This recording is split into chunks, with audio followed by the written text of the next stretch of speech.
What's up, guys? It's September 25th, 2025. Let's look at the crypto markets. So we can see here the total market cap just under 4 trillion, down a little bit from the 24-hour, up 10% on the trading volume.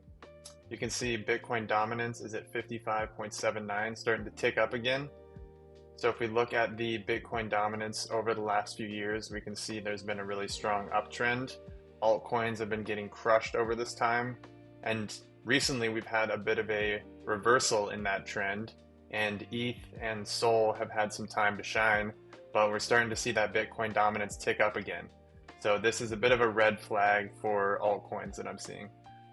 So if we go down, we can see the fear and greed index is at 44%. So people are feeling a little uneasy about things. We can see that the momentum has dropped significantly, and we're kind of at this low level, kind of testing these support and resistance areas.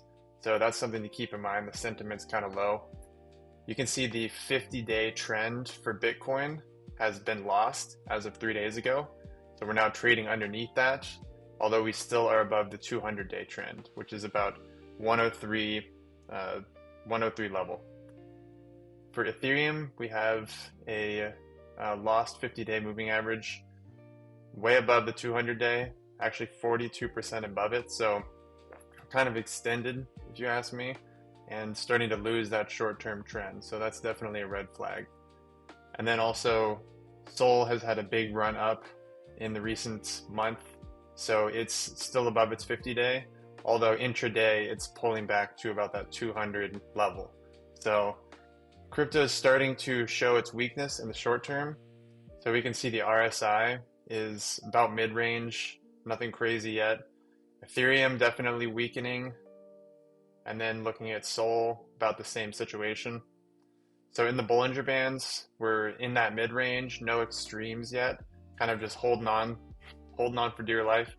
If you look at Ethereum, we are starting to see some divergence between the price and the %B trend. So the divergence is showing its cards that maybe the market is weakening. And then for SOL, we're mid-range, nothing much to report. So if we look at our risk reward from the current position, so we have an ATR of about 1.83 daily volatility. Looking to the 2x risk to 109. I don't love the setup. I think it could be pretty likely that we visit this level before we visit 121 again. So I'm not loving the long setup here. So then looking at ETH, we have about double the volatility. Been moving a lot more recently. Same situation. I wouldn't really be taking this trade at this point because I think it's likely that we're going to see price hit this level before this level. And then same for SOL. So it's having a stop around 190. We're close to 200. That 250 target seems a long way away. And we have a 5% volatility. So definitely some extra risk in altcoins right now. So looking at the last 3 months, so you can see Bitcoin's been mostly flat, hasn't really made any significant moves. It's really just been consolidating all of its huge gains. You can see that over 3 months, ETH is the clear standout, although in the last month, it's really taken a breather and has started to pull back. And then you can see over the last month, SOL has really stepped up and has outperformed ETH and Bitcoin, but now in the last week has lost 13%. So things are starting to reverse. Not really loving the picture for the bulls right now. So looking at the volume, so we can see volume is trading up for the most part. There's going to be a big volume cluster around 100K. So you can see here 94 to 103K is 18.54% of the volume. So big cluster there. Wouldn't be surprising to see Bitcoin trading back at that level anytime soon. Then looking at ETH, we can see that we're kind of in a low volume pocket right here. And so I do think it's pretty likely that we would see prices pull back into that 3,500 range to see a bit more liquidity step in.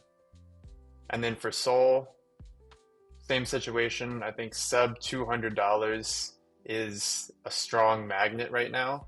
I think above that, you don't have many buyers that are willing to step in, and that's kind of why we saw price pull back. So looking at 175 as a potential support in that area.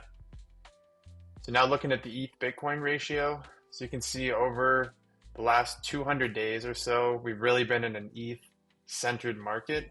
So altcoins have really had their moment, as we saw in the Bitcoin dominance.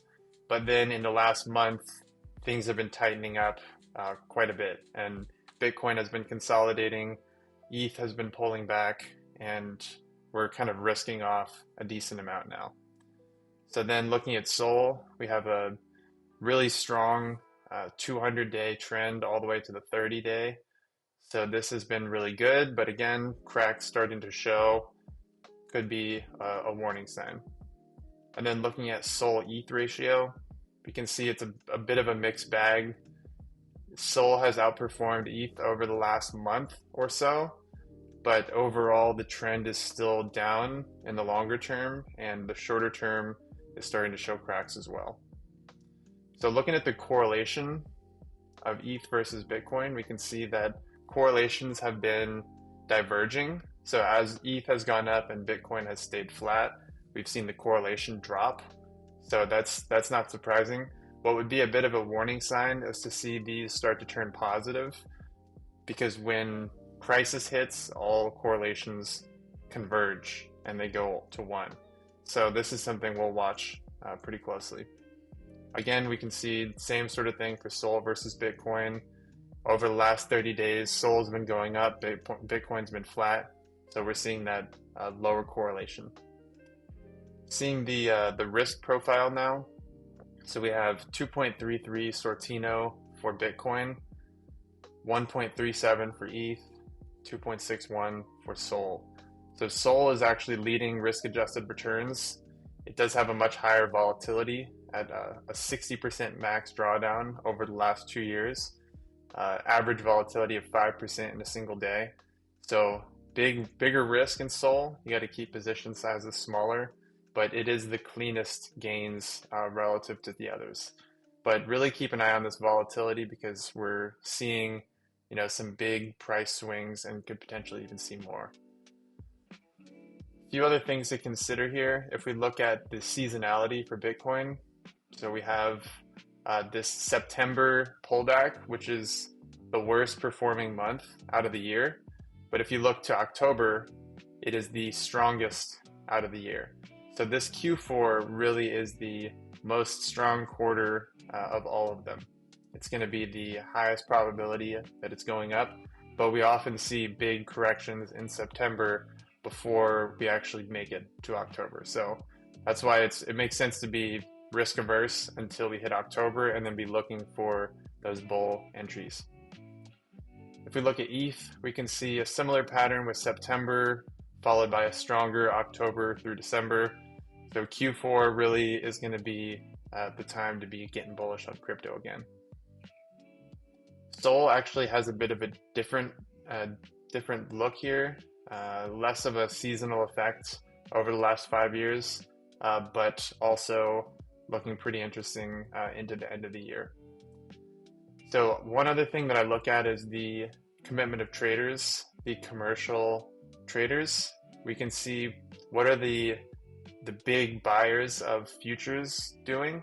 So you can see that they have been unloading into the strength of Bitcoin. So if we look at BTC, compare it to this signal, we can see that as the price has gone up and kind of flatlined, the commercial traders have been getting out and kind of rug pulling the market. So that's definitely a warning sign that I've been looking at to see, whether they're going to be selling or buying. And then if we look at ETH, we can see that they actually have a very strong negative trend here over the last few months. So they've really been unloading, going net short in a really big way. So this is a red flag for sure. The smart money is not so bullish. So why are you bullish? That's kind of how I think of it. They're selling into this strength. They're going short. There's been a little bit of a kick up, but I think that this is part of what's adding to the sell pressure. So it's something to be aware of. So that's the gist of it. Overall cautious, not going crazy with risk right now. Looking to Q4 as a potential time to buy again and be looking for that end of the year trade in all the different markets. All right, catch you later.